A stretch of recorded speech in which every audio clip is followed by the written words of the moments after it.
Heart patients who have faulty heart valves causing the heart to work inefficiently are finding options and opportunities for treatment that weren't available just a few years ago. Dr. Richard Bianco, a retired oral surgeon from Champaign, had a heart murmur for 15 years, but it was only last September that he became very ill. And all of a sudden it seemed to get bad quickly, and that kind of brought it to my attention. And then it got bad very quickly where I couldn't walk more than 20 feet or so, and I could feel my chest tightening and struggling for breath and shortness of breath. And had a couple of incidents several weeks before I came to Springfield. Dr. Bianco's aortic valve was faulty. His illness brought him to the outpatient clinic at Prairie Heart Institute for a consultation, but as it turned out, he'd be staying a while. Dr. Mischel knew that you were a very sick man. Yeah. He decided it was best for you to stay here Yeah, and have this done, yeah. and then I assume you agreed with him too. I did agree with him. Mm-hmm. I didn't realize how sick I was, until a couple of weeks before I got down here, and I was thinking pretty fast. I do know enough about it, and I'm not a cardiologist, but I know enough about that I was running out of time. Dr. Bianco learned that he was a candidate for a non-invasive procedure known as TAVR. Dr. Mischel, the word TAVR is familiar to our patients, even though a lot of them may not know what it means, but it's an acronym. Right. And it's TAVR for, and correct me if I'm wrong, Transcatheter Aortic Valve Replacement. Right. Okay, TAVR. And what it means is patients used to have their chest cracked to have an aortic valve replaced. Right. But it's not that way anymore, Right. all the time anyway. So, the terminology has evolved along with the technology. So we also now call surgery SAVR, surgical aortic valve replacement, and we have transcatheter aortic valve replacement. What's the difference? Well, in surgical aortic valve replacement, the bottom line is you have to put the patient on the heart-lung machine, so that's a big difference between TAVR and SAVR. Mm-hmm. And the second big difference is a surgeon cuts out the old valve and sews in the new valve. Mm-hmm. With TAVR, transcatheter aortic valve replacement, about 90% of the time we put the valve, and it's essentially the same valve as a surgical valve. We put the valve on a catheter, a stick if you will, and we come up through the groin, the femoral arteries, and we go into the aortic valve, and we then deploy this new TAVR valve inside of the old valve while the heart is still beating. So the major differences are essentially no incision. Number two, still heart beating, not need for a heart-lung machine in the vast majority of patients. And the old valve stays behind.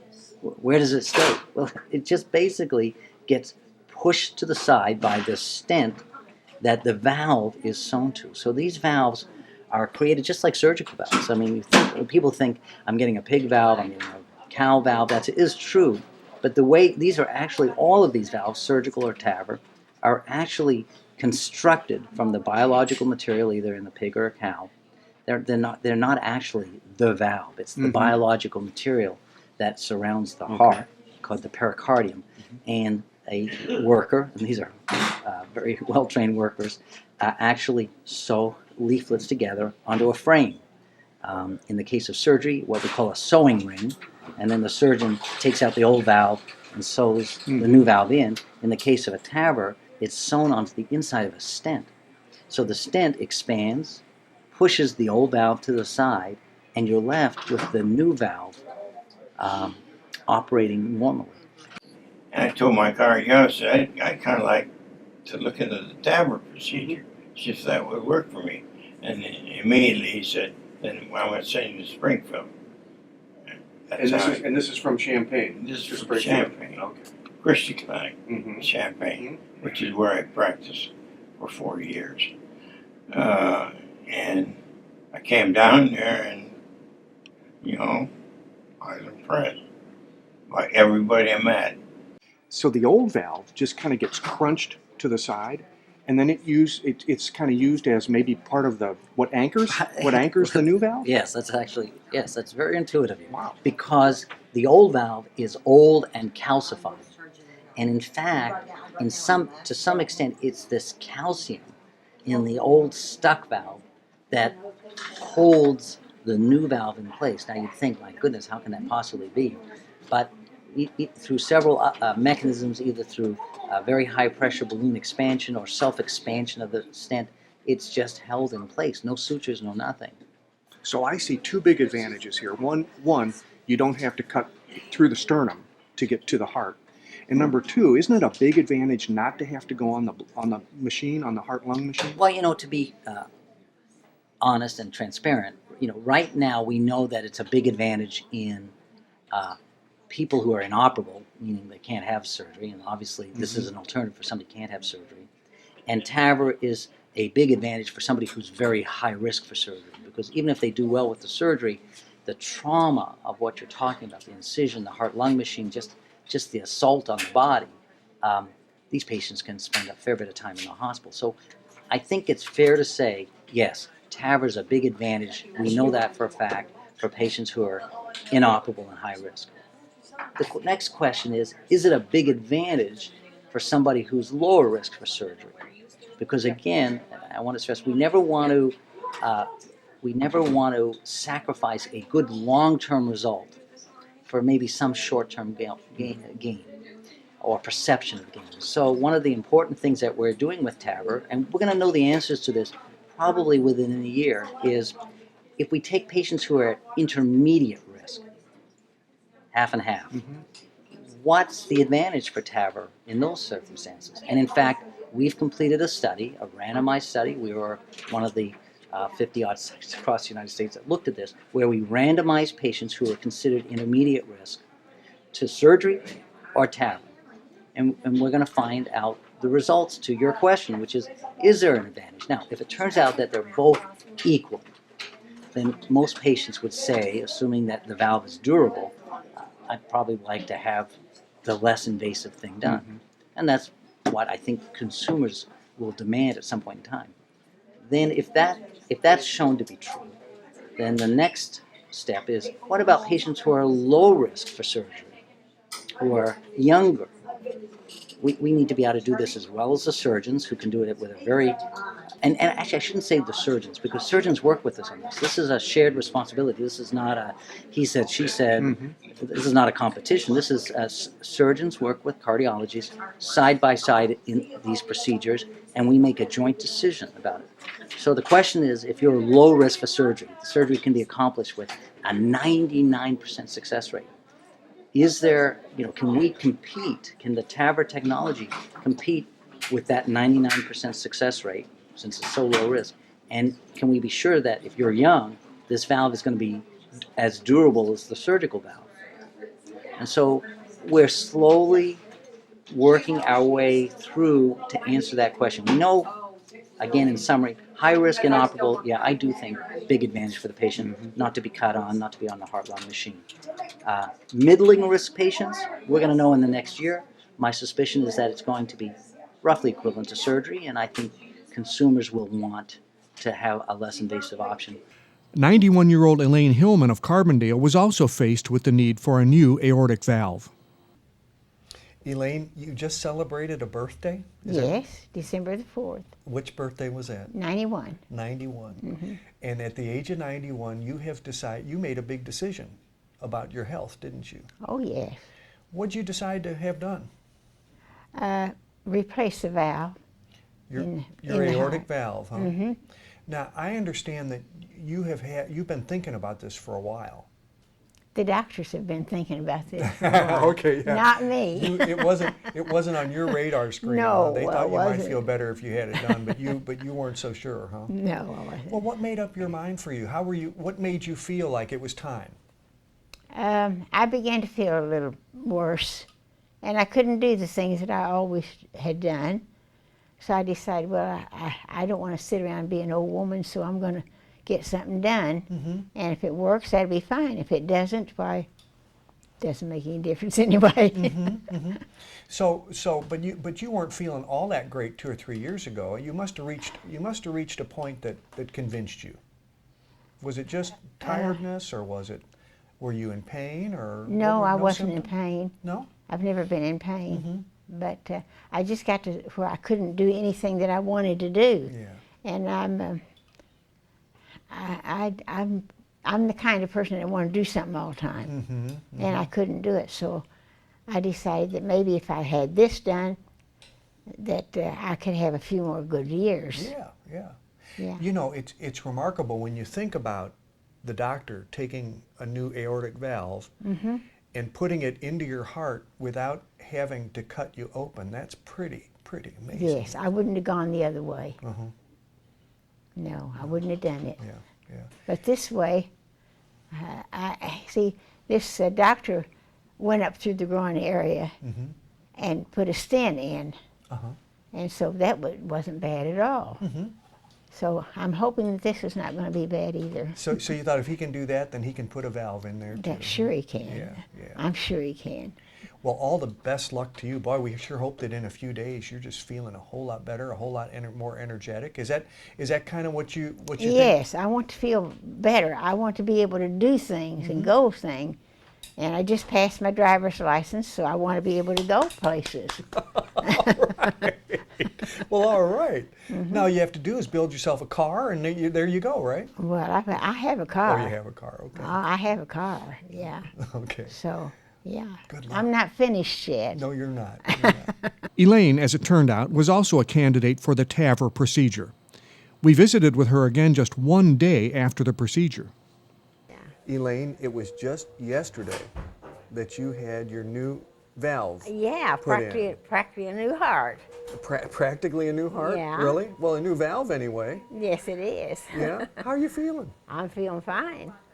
Have you I'm been... feeling fine. I'm just a little bit shaky because I haven't eaten anything for 2 or 3 days. But that's all. I'll bet, do you have an appetite yet? No, I don't want anything yet. Yeah. But I will. Yeah. Because I have a good appetite.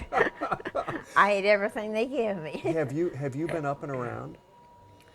With their help, I just walked around there. Really? That's great. all. One day after and you'll probably be are you going to a normal hospital room here They're pretty going quick? to put me in a room right away. Yeah. Yeah, that should be a normal. Yeah. I don't know what kind of room it is, but I hope it's a nice one. Well, it'll be, instead of ICU, it'll be in a regular hospital room. Yeah, and you'll be able to watch TV and have guests and just, be there for a little bit. You won't be there very long, probably. I don't think so. I'm not planning on it. I'm planning on going home. When are you planning on going home? Oh, in about 3 days. Is that right? Yeah, I hope. Yeah. And then when you get home, do you have any plans? The only plans I have, of course, I won't stay by myself for a while because Right. I'd be afraid to. But I have a friend, Fran Swartz, that's going to come and, if I need her, she said she'd come and stay with me. Yeah. Well, good. So I'm going to take her up on it. Yeah. You just look like you feel good. You can tell when somebody feels good. You look like you feel good. I do feel good. Yeah. I do feel good. Yeah. Congratulations. Yeah, and I'm just so relieved because I was really concerned. I thought, after all, I'm 91 years Right. old, and any kind of surgery can be a little bit dangerous. Yeah. So, but I made it fine. You sure did. He's a wonderful doctor. Dr. Nandish, you have an appreciative patient. Oh, I'm glad. She looks like she's doing okay. She's doing great. Yeah.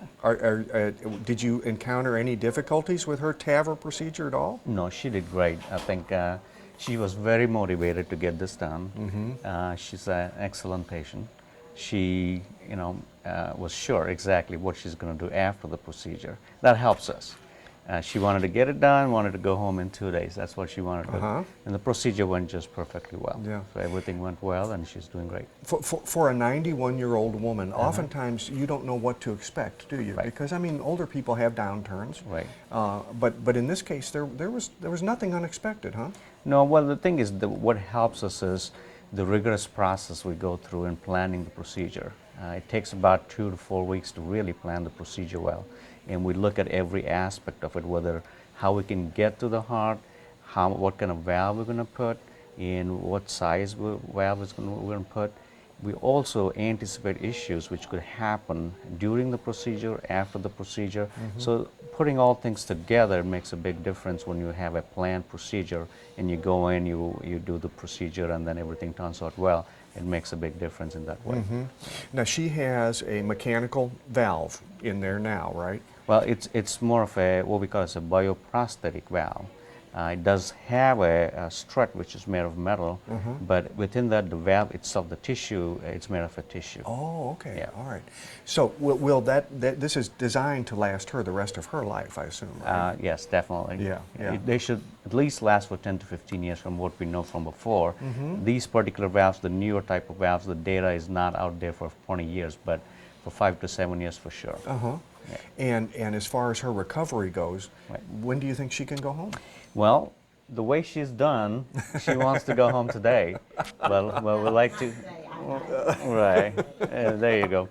But I think, most typically, we can send her home the second day. That means like tomorrow. Right. If she's up to it, now today she's already walked around, she feels great. If she's feeling great tomorrow, she can go home tomorrow. Yeah, well, that's great. Thank you for visiting with us. No problem. All right. Meanwhile, Dr. Bianco is resting comfortably, quite satisfied with his decision to go ahead with the TAVR procedure. I don't remember anything about the procedure. I mean, I know they sedated me to get me started, and after that was a piece of cake. I woke up in the recovery room and felt perfectly fine. Very little pain, little anesthesia fog, which I expected. And I was very pleased with how slick it went. To the point I said, well, that wasn't so bad. And then I thought about it a while and I said, well, that's a pretty major procedure. Dr. Bianco's wife, Audrey, was also relieved, especially when recalling the last 18 months. He's been having a breathing problem for probably a year, 18 months. Kind of started out as wheezing, and then, then he got to gasping, and then, like in the early fall, he was really, really bad. One night we went to the movies, and I had to call 911 because I thought I was going to lose him in the car. And you were pretty sure that this was the valve issue. The valve was the... Well, we had been told that his heart was real strong, so something was, the heart was working, but it was very, very inefficient. So, Describe the day when you all came over here and he was admitted. well, it was a real surprise to be admitted. We thought we were just coming for a consultation, and then we were going to go home and wait until we got the surgery call. So that was a little bit of a shock. But we were okay with it and happy that we could get the, all the whole process started without any delay. And I talked to Dr. Mishkel after the surgery. Shelley had taken me back, and he kind of swung by and he stopped, and I told him I was so grateful that they didn't delay, because we really didn't think he was going to last much longer without having, some sort of maybe a cardiac event.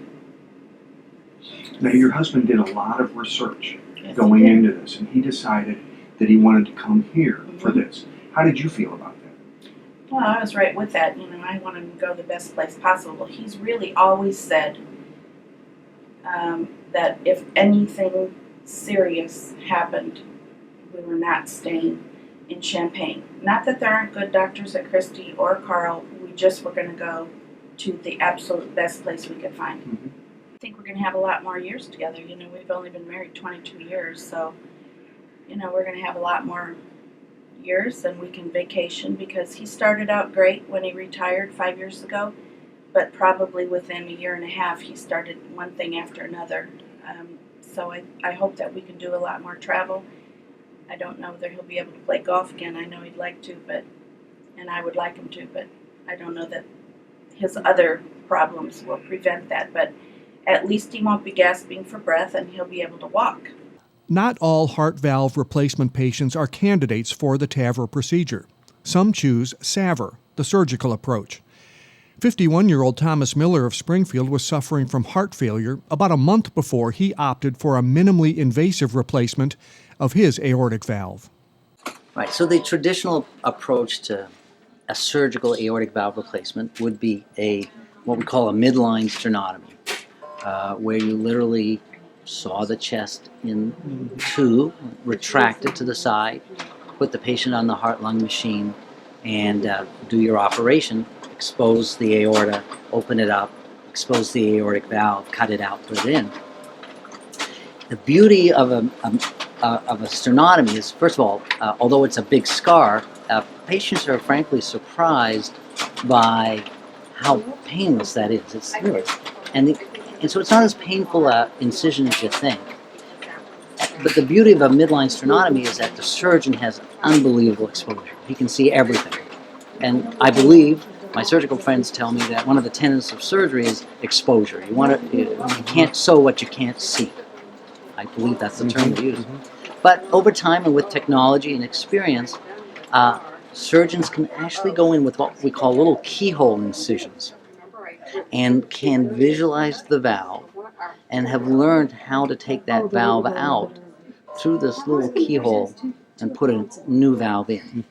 And I think that's the trick, to try and get as good a results as you can when you've got excellent exposure, but obviously leaving the patient with a smaller incision.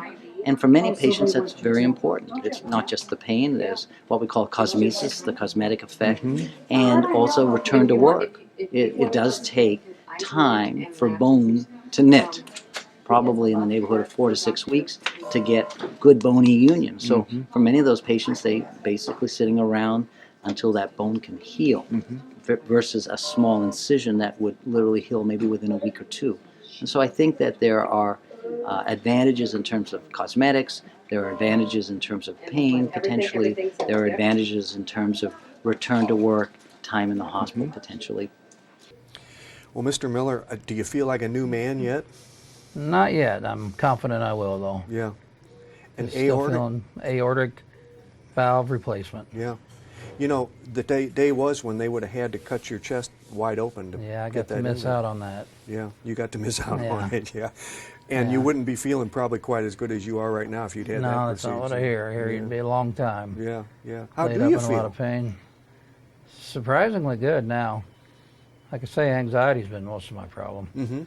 I can't explain it. I just think I worry about every little thing. You know. Well, don't you think everybody who's had a surgery like you did is going to feel some anxiety? Yeah, but I think some people are probably better at handling the anxiety. Or my wife claims she would be anyway. Let me ask you about the way you were feeling leading up to this, and what convinced you that you needed to have surgery. I was tired all the time. I was sweating a lot at night, just sleeping. Fingers were getting numb and tingly. I'd get some occasional pain down my arm and neck, and I'd feel like a lot of palpitations, I guess you'd call them, from the heart working too hard, trying to push blood through, since one of the flaps on my valve had basically ceased working. So only 2 of them are closing out of the 3. So I think all that just I couldn't work out anymore. I was working out and started feeling less and less like being able to do anything on the treadmill, just not feeling well afterwards like I thought I would. You know, I used to always feel good after I'd, you know, get a workout in. And that was probably about 1.5 years ago that I just couldn't do any of that anymore. And I went to the doctor and got a complete physical. And actually the doctor I went to told me everything was all right. I went to St. Anthony's and got a different doctor because I wanted a second opinion because I thought something was wrong. And he actually found it like in the first 2 minutes he saw me. So. Oh, he knew right off the bat that it was your valve, your aortic valve. Huh? He knew that I had a serious heart murmur. And he was guessing it was the valve. He couldn't tell just by listening. Yeah. But that was only October 12th. So he got it rolling quickly. Yes, he after did. So you had about 1.5 years where you felt lousy in there. Yeah. Yeah. And was it getting worse and worse as it went on? It Yeah, was? Yeah. Yep. I wasn't feeling good. Like I say, the sleep was the big thing. Just couldn't sleep. Always tired. And the other symptoms I told you about. Sorry, I've been medicated a lot. I kind of forget what I've said sometimes. But Yeah. But you were a candidate for this particular procedure. yes. And for the valve, they put a tissue valve in, so Yeah, you're a candidate for that. Yeah. And you probably feeling pretty good about this going Yeah. forward, aren't you? Yeah. I think the valves are lasting longer and longer Yeah. now. I've passed up on the mechanical just because I didn't want to take Coumadin, and that's what you have to take for your blood thinner now. I drive 80 miles one way to work. Oh, is that right? Yeah, I mean, I could, if I had a minor car accident or something on Coumadin, I mean, I could bleed out, before anybody can do anything about it. Yeah. And I work with a scalpel all day too, sitting in my, microscope. So that could, something that used to just be a little annoyance could become an issue. Sure. If I cut a finger. Yeah. So I thought the tissue was the better option for me. Options are clearly changing and increasing in number for those with bad heart valves, sometimes offering permanent solutions and shorter recovery times.